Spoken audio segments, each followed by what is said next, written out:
I've never been big on birthdays. Not because I don't like getting older or eating cake. I actually love cake. But because every year, it's a reminder of the pecking order in my family. And for as long as I can remember, I've been firmly at the bottom. My name's Evan. I'm 26 now, but the story I want to tell started when I was 25, just last year. I don't know what your family's like, but mine? My dad runs things like a Fortune 500 CEO, and we're all just departments under his thumb. My mom passed away when I was 13, and ever since then, it's been just the three of us. My dad, my younger sister Kayla, and me. Kayla's 22, fresh out of college, and she's always been the future. Dad's words, not mine. Growing up, I didn't resent her. Not really. She was the baby of the family, and after Mom died, Dad started coddling her like she was made of glass. She'd cry, and suddenly rules didn't apply. She'd pout, and Dad would hand her whatever she wanted. Meanwhile, I was expected to man up. I remember once in high school, I broke my wrist during football practice, and Dad told me to stop being dramatic because Kayla had a hard week. That kind of thing. It wasn't malicious, at least not at first. Just imbalanced. But as we got older, the imbalance grew into something bigger. Something uglier. By the time I graduated college, Dad had roped me into working for the family business, a moderately successful logistics company he'd started back in the 90s. Nothing glamorous, but steady. I started at the bottom, willingly. I didn't want handouts. I built software tools to improve scheduling, streamlined the invoicing process, negotiated better vendor contracts. The kind of stuff that made things run smoother without fanfare.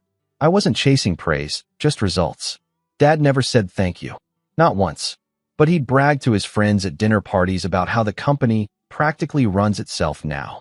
Sure, Dad. Like magic. Kayla, on the other hand, bounced between passions. First, she was going to be a fashion designer, then a travel influencer, then a wellness coach. Dad funded every new phase. Bought her a professional camera for her YouTube channel that lasted 2 months. Flew her to Bali for a content retreat with other influencers. When that fizzled out, he paid for her to take a 6-month self-discovery trip through Europe. She came back with a boyfriend from Amsterdam and a new plan to launch her own boutique line of eco-friendly luggage. Guess who covered the startup costs? Now, don't get me wrong. I wanted Kayla to succeed. I wasn't rooting against her. But every time she stumbled, Dad would throw money at her like it was Monopoly cash, while I was working 70-hour weeks, keeping his company afloat with nothing more than the occasional grunt of approval. I hadn't taken a vacation in 3 years. I hadn't even taken a sick day. When I got COVID, I worked from home with a fever. Dad said, "That's the kind of dedication this family needs." I thought maybe, just maybe, he meant it. Then came the birthday that flipped the switch. It was mid-October, Kayla's birthday. Dad always threw big parties for her, catered events, live music, custom cakes with little fondant purses or miniature Eiffel Towers, depending on her current obsession. This year, it was at a rooftop venue downtown, all string lights and champagne flutes, and a private DJ playing what sounded like a Spotify playlist titled Rich Girl Vibes. I wasn't surprised. I showed up in a button-down and slacks straight from the office. Everyone else looked like they were going to a fashion gala. The whole night felt like a performance. Guests fawned over Kayla, who wore a white silk dress and made sure everyone knew it was custom-made by a Milanese designer she met during her last trip. Dad was beaming. I stood near the back, nursing a drink and avoiding small talk. Eventually, the cake came out. People gathered. Dad clinked his glass. He gave a speech, of course. He always gave speeches, but this one hit different. "She's the future of this family," he said, raising his glass to Kayla. "A visionary. A creator. Someone who doesn't just follow paths. She makes them. I've never been prouder." The crowd clapped. Kayla smiled like she was accepting an Oscar. I waited for him to pivot, to say something like, "And let's not forget Evan, who's been working hard behind the scenes." But he didn't.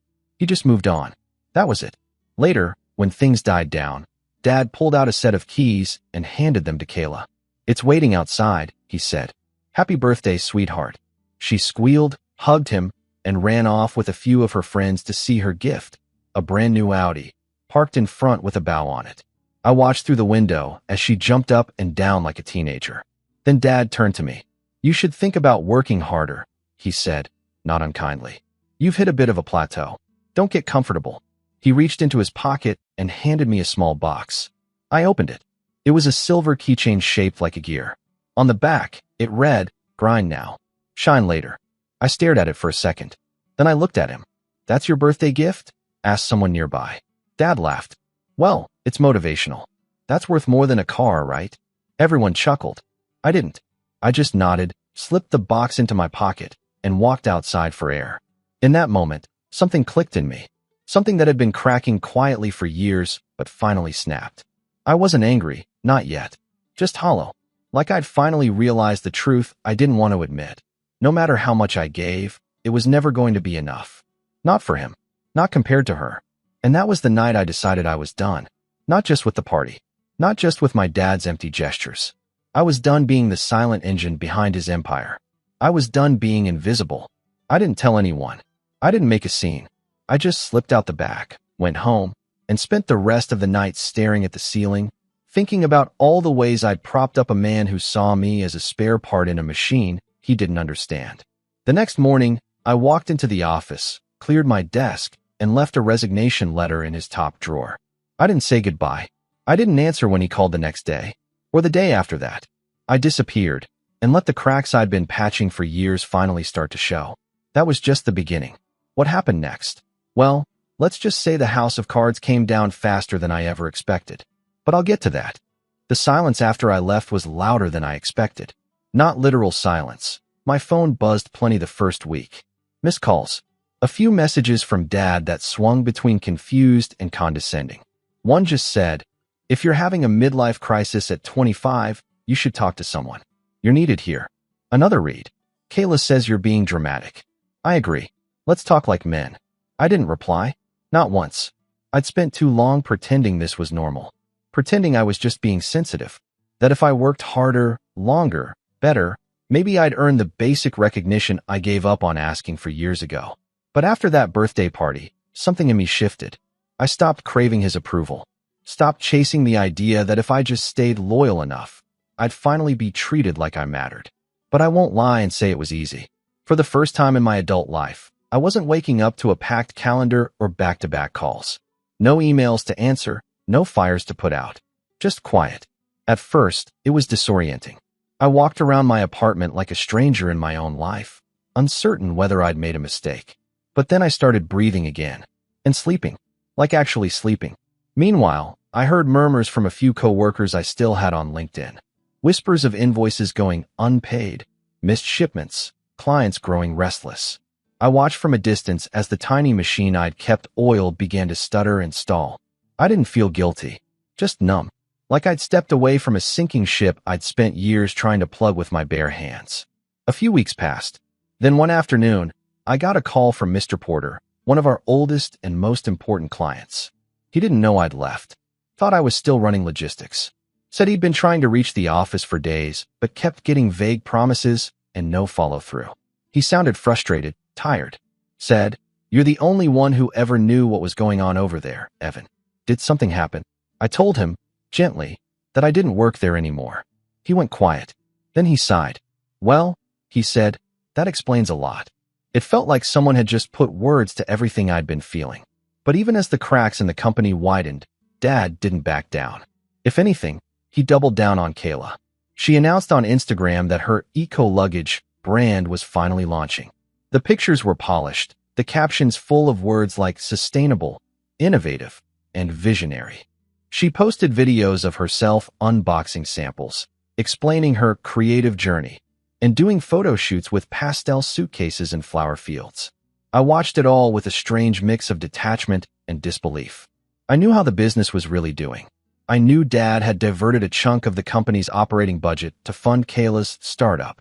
He wasn't being subtle about it, either. A former coworker forwarded me an internal memo that said budget had been restructured to prioritize long-term family investments. Whatever that meant. Still, I said nothing. Let it all unravel. But the moment that really pushed things over the edge, the true breaking point, came a month later. It was early December, cold and gray, and I was visiting Mom's grave. I did it every year, same day, same time. Quietly. No fanfare. She'd passed away on December 5th when I was 13. And even though we never made a big deal out of it, I always felt like she deserved a moment. I brought flowers. Sat there for a while, just thinking. Then, Out of nowhere, Kayla showed up. I didn't even hear her heels crunching through the frosted grass until she was a few feet away. "Oh," she said, spotting me. "Didn't expect you here." She was wearing a cream-colored coat that probably cost more than my car and oversized sunglasses, even though it was cloudy. I stood up, brushing dirt from my jeans. "Why wouldn't I be here?" I asked. "It's Mom's anniversary." She tilted her head, as if that hadn't occurred to her. "Right? Yeah, I just thought. You know, since you've been off the grid, or whatever." "I took a break," I said. "Didn't realize that made me a ghost." She smirked. "Dad thinks you're being immature." I didn't answer. She stepped closer to the headstone, pulling a phone from her pocket.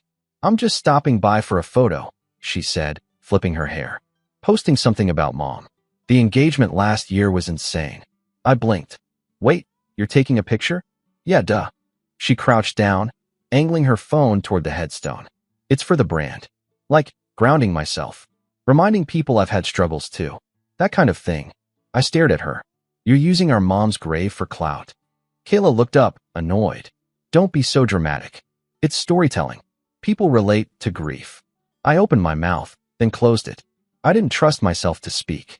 She took a few shots, filtered them, then stood and turned to me. "Anyway, you should talk to Dad. He's stressed. I think he's hoping you'll come crawling back soon." "Not happening." She shrugged. "Suit yourself. But, since you're not doing anything, maybe you could help pack some orders for my luggage line? It's been overwhelming lately." I actually laughed. Out loud. A short, bitter sound. "What?" she asked. "You really don't get it, do you?" I said. She frowned. "Get what?" "That I'm done. With you. With Dad. With all of it." Kayla rolled her eyes. "So you're gonna sulk forever because you didn't get a car for your birthday? Grow up." I walked past her without another word. She called after me. "You know, maybe if you weren't so obsessed with being a martyr all the time, people would actually want to help you." I didn't look back. Later that night, I got a call from Dad. I let it ring. Then another. Finally, a message came through, just one line. "Need you to come in tomorrow. We need to talk." Seriously, I ignored it. But curiosity got the better of me the next morning. I took a walk past the office, just to see. It was mid-morning, but the parking lot was half empty. Through the glass doors, I spotted two receptionists whispering at the front desk. The place looked off. Not frantic, not chaotic, just confused. Like a machine missing its core piece. That night, Dad showed up at my apartment. I hadn't seen him in person since Kayla's birthday. He looked different. More tired. A little grayer. "Evan," he said when I opened the door. "Can we talk?" I didn't invite him in. Just leaned against the frame. "I'll keep it short," he said. "The company's struggling." I waited. "We've lost 3 major clients. Deadlines are being missed. There are issues with cash flow. It's temporary, but I could use your help getting things back on track." I almost laughed again. "Temporary?" I asked. "Or the result of pulling funds to pay for luggage prototypes and influencers?" He stiffened. "That's irrelevant." "No," I said. "That's exactly the problem. You gambled the company on Kayla's latest identity crisis." He bristled. "Kayla is trying to build something. So was I said, my voice sharp now. "But you never gave a damn about that. You only saw what she could become, not what I already was." He shifted, clearly uncomfortable. "This isn't about favoritism, isn't it?" I asked, stepping closer. "When she got a car, and I got a lecture. When she got a team, and I got told to grind harder. When she gets to post about grief, and I'm expected to quietly clean up everyone's messes." Dad didn't respond. "I'm not coming back," I said finally. "Not to save your business. Not to patch your mistakes. And definitely not to help Kayla ship pastel suitcases to influencers in Malibu." His jaw clenched. "You're making a mistake." "No," I said. "I finally stopped making them." He stood there for a long moment, then turned and walked away. I shut the door and stood in the hallway, heart pounding. That was the night I decided to stop waiting for an apology and start planning something else. Something bigger. Because watching them scramble was satisfying, but I wasn't done yet.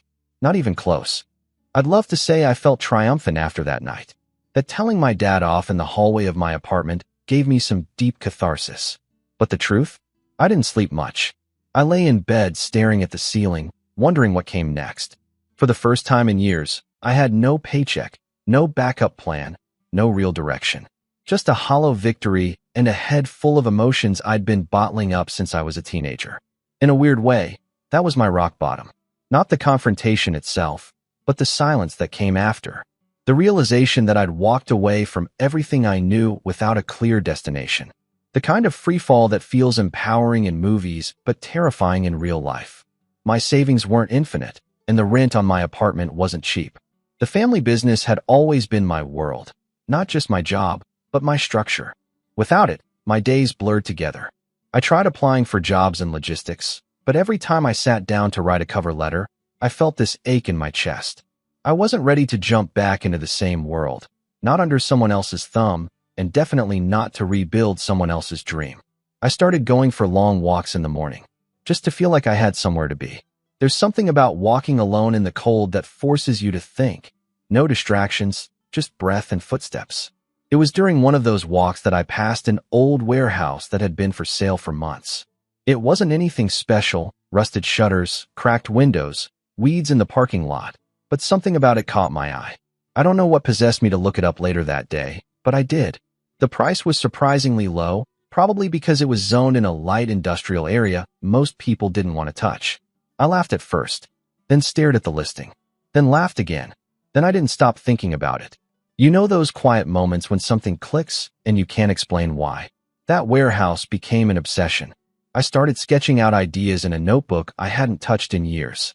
Ideas I'd pushed aside because I was too busy or too committed to the family business. But now I wasn't either of those things. Now I was just Evan, broke, unemployed, and weirdly excited. I didn't buy the warehouse, not yet. But I filed an LLC. I called it Cornerstone. Not flashy, not trendy, just solid. Then I reached out to a few old clients I had good relationships with. Not to steal them. I wasn't trying to gut my dad's business. I just wanted to ask questions. What did they wish logistics companies did better? Where were their biggest frustrations? What problems were they still trying to solve? To my surprise, they answered. Not just politely, enthusiastically. One even said, "Honestly, if you ever start something on your own, call me." You were the only one who actually understood how to fix things instead of just talking about them. That stuck with me. So I started working. Slowly, quietly. I didn't have funding or a team, but I had a laptop, a vision, and time. All the things I'd never had when I was buried in someone else's priorities. I built a new kind of logistics model. Leaner, tech-forward, focused on small and mid-sized businesses that got ignored by the giants. I designed it to be flexible, personalized. I wanted every client to feel like they were the only one on the roster. I spent the next few months living frugally. No more takeout, no more Friday night drinks, no new clothes. Just sweat, planning, and code. I converted my second bedroom into a makeshift office and set rigid hours for myself. I wasn't working for my dad anymore, but I wasn't going to slack off. This time, it was for me. I launched the Cornerstone beta in late spring. Quietly. No press, no grand opening, no dramatic social media post. Just a handful of early clients and a promise. We'll handle the heavy lifting. You focus on what you do best. And people responded. Not in droves, but enough. Enough to pay the bills. Enough to breathe again. A month in, I got an email from Mr. Porter, the old client who'd called me during the first wave of my absence. He said he'd heard I was back in the game and asked if I'd be interested in taking on one of his new contracts. I was. That contract turned into 2, then 4. Cornerstone wasn't flashy. It wasn't viral. But it worked because I worked. Because I cared. And because I knew what it felt like to be treated like a cog instead of a person. For the first time in my adult life, I felt proud of something that had my name on it. Meanwhile, I heard things about my dad's company. Through the grapevine, mostly. More clients dropping. Staff leaving. Something about a bad shipment deal in Chicago that cost them thousands. Kayla's luggage line quietly shuttered. Apparently, she never figured out the actual supply chain side of things and didn't want to deal with the boring back end.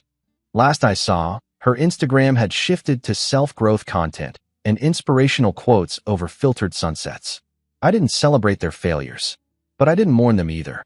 One morning in July, I got a call from my cousin Leo. He used to work in sales at my dad's company, but had quit a few weeks after I did. "You free for lunch?" he asked. "I have a story you're going to want to hear."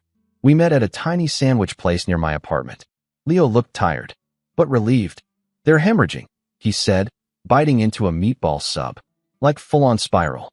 Your dad's been trying to act like it's just a rough quarter, but the books are brutal. Half the office knows it's only a matter of time. I nodded, sipping my coffee. I figured as much. But that's not the story, he added. You'll love this part. He leaned in. Your dad had a meeting with the bank last week, trying to renegotiate some loans. He brought Kayla. I raised an eyebrow. She tried to pitch herself as a co-CEO, Leo said, grinning. Talked about her visionary leadership and creative brand synergy. The banker asked her to explain the company's quarterly losses, and she just froze, completely blank, then started talking about TikTok trends. I couldn't help it. I laughed. Hard. Leo chuckled too, then sobered. Honestly, I think he thought you'd come back by now, that you'd bail him out again. He doesn't know what to do without you. That hit deeper than I expected. He ever talk about me? I asked. Leo paused. Not much.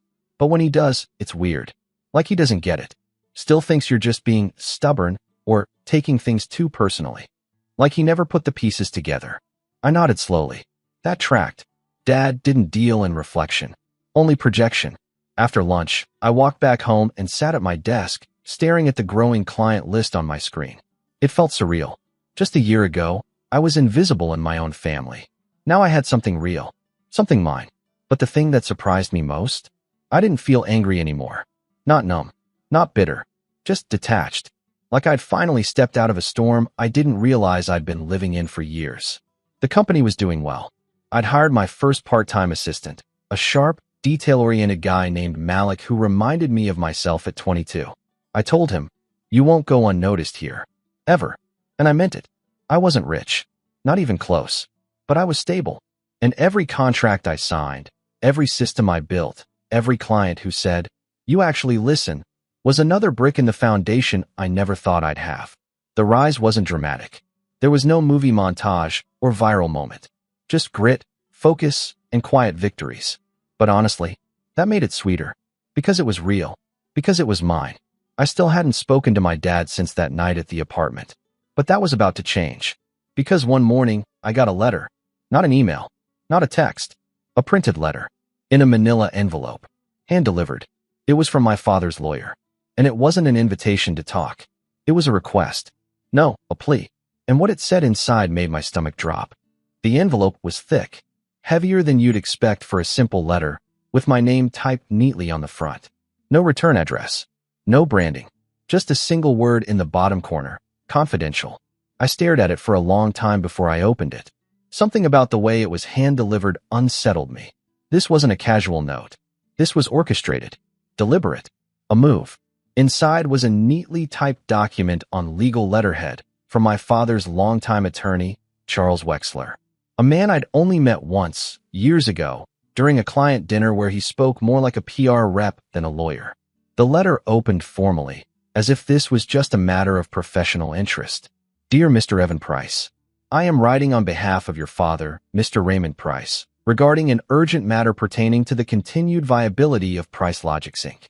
Due to a series of unfortunate financial downturns, Mr. Price is requesting a confidential meeting with you to discuss a potential strategic partnership or transitional advisory role within the company.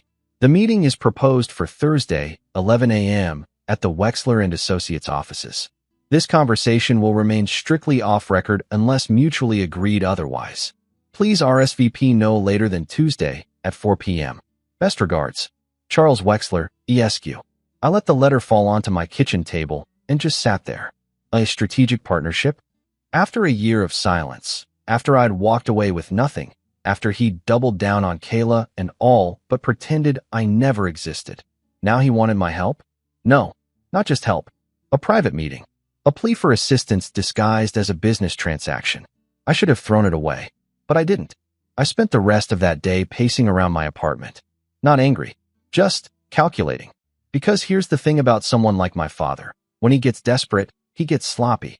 And if he was sending letters through his lawyer instead of picking up the phone himself, it meant he'd already burned his last match. This wasn't just a business problem anymore. It was survival. And somewhere along the line, the man who used to make me feel like I owed him my entire future now found himself on the edge. And I was the only person left with the tools to fix it. But I wasn't going to fix it. I was going to end it. Not with a tantrum.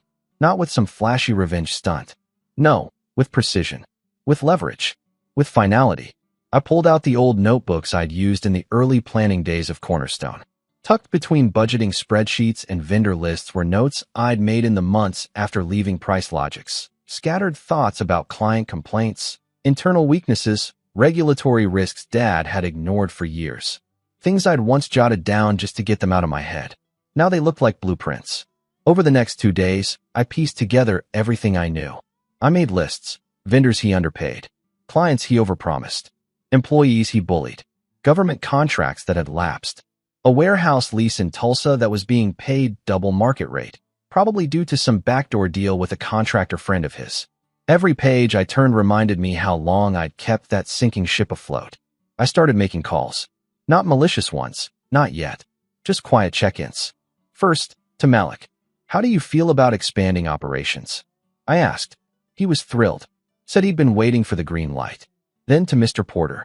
"Hypothetically," I said, "if PriceLogix was on the verge of collapse, would you consider transitioning the rest of your logistics work to Cornerstone?"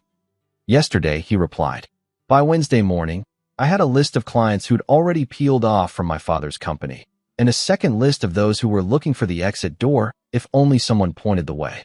I compiled all of it into a folder labeled ACE in the hole. Then I confirmed the meeting. Wexler's office was in a downtown tower with mirrored windows and an air of old money. I dressed simple: dark blazer, no tie, clean shaven.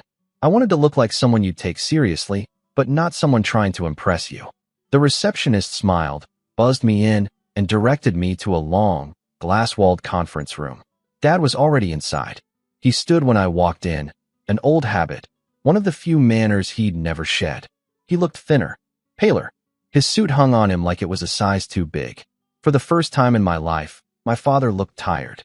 "Evan," he said, nodding. "Thanks for coming." I didn't respond, just sat down across from him.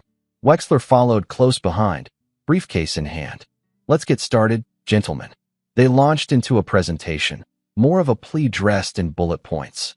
Revenue decline, 38%. Client retention, down 24%. 2 warehouse managers had quit in the past month. Their primary software was outdated, buggy, and I knew exactly why. I'd built half of it.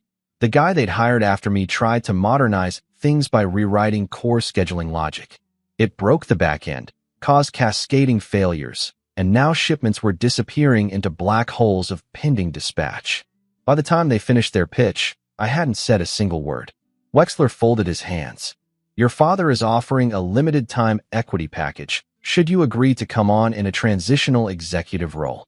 "No," I said. Dad blinked. "You haven't heard the offer yet." "I don't need to." He sat back, mouth tight. I pulled out the folder. I brought something too. Inside were 2 neatly stacked documents. The first was a list of every known client I had proof was already shopping for alternatives. The second was a proposed partnership outline, not for PriceLogix, but for acquiring its remaining assets under a Cornerstone expansion. Dad stared at the pages for a long time. "What is this?" he asked. "A lifeboat," I said. "For the parts worth saving. The brand's done. The leadership's a joke. But the infrastructure? The warehouses, the logistics network? That has value, and I've built a better system to manage it." He didn't respond, just sat there, nostrils flaring. Wexler leaned forward, scanning the top page. "So you're proposing a hostile acquisition?" "No," I said calmly. "Hostile would be me calling every one of your vendors and clients tomorrow and telling them how unstable your operations are. This is mercy." Dad's eyes locked on mine. "You think you can take what I built?" he hissed. "I already did," I said. "You just haven't accepted it yet." The room went silent. Eventually, Wexler cleared his throat. "We'll review and respond within 72 hours. I nodded. "That's generous. But the offer expires in 48. I stood, buttoned my jacket, and walked out without looking back. Outside, the air felt cooler, lighter. It was the first time I'd ever truly felt taller than my father. The next 48 hours were a blur of calls, contracts, and contingencies. I didn't know how he'd respond. I honestly expected rage, retaliation, maybe even an attempt to smear me in the industry. But what came next surprised me more than anything he'd ever done. And that is when the real game began.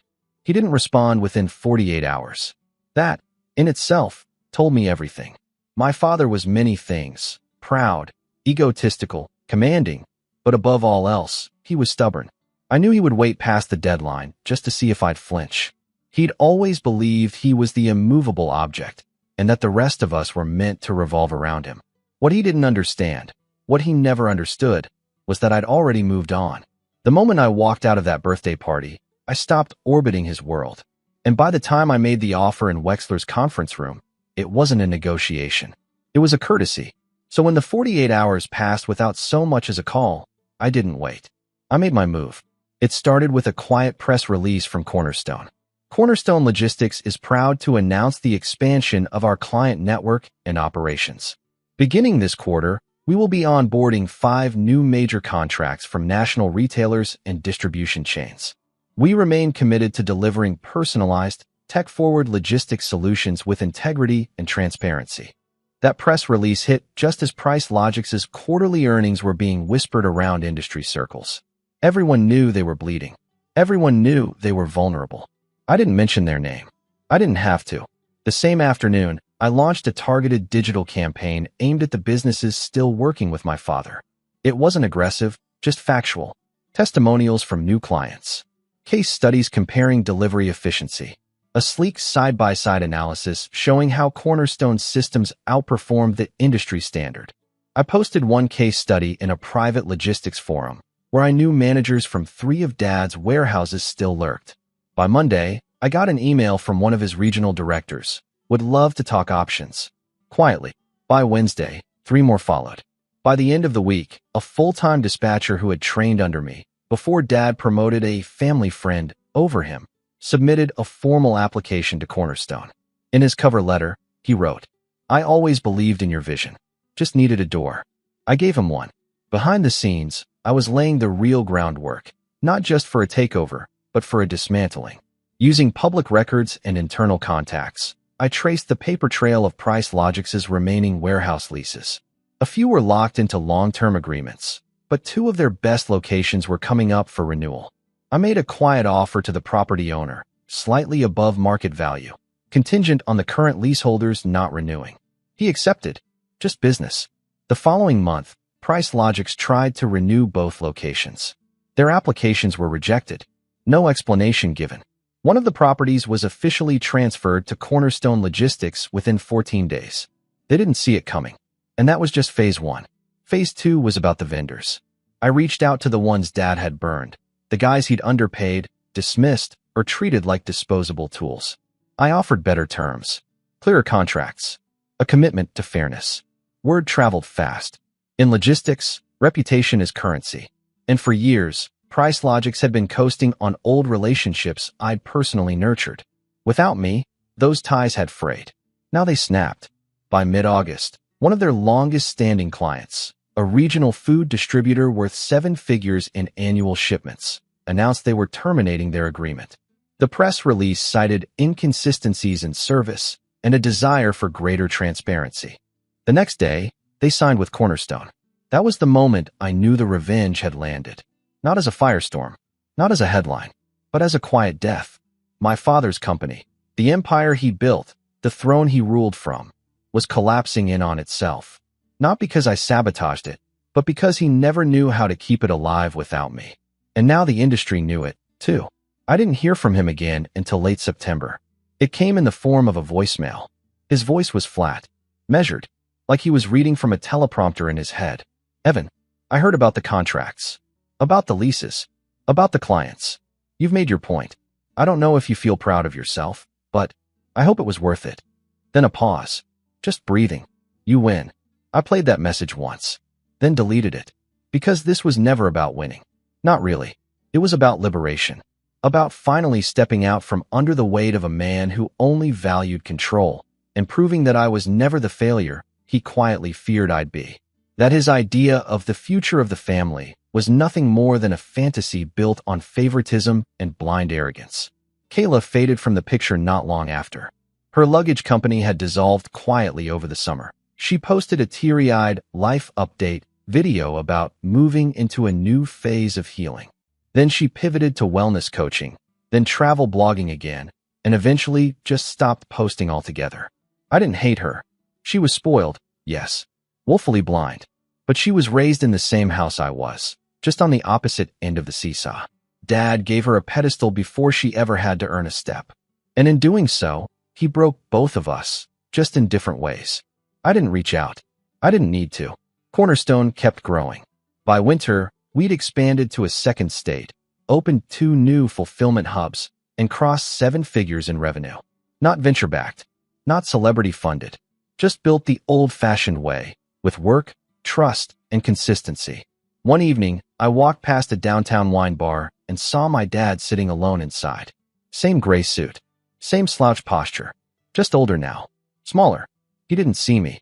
I stood there for a moment, watching him sip from a glass, staring at nothing. The same man who once toasted Kayla with "she's the future of this family" now sat in silence, the world no longer orbiting around him. And me? I walked past him, not out of spite, but out of peace, because I didn't need anything from him anymore. Not approval, not acknowledgement, not apologies. I already had everything he never gave me, and everything he tried to keep for himself. I had freedom. I had purpose. I had power. And I built it from the ground up, with nothing more than a silver keychain and a lifetime of being underestimated. That keychain still sits on my desk. I keep it there not as a reminder of the insult, but as a symbol of what happens when you stop grinding for someone else's dream and start building your own. Because the truth is, I didn't collapse when I walked away. They did. And I never looked back.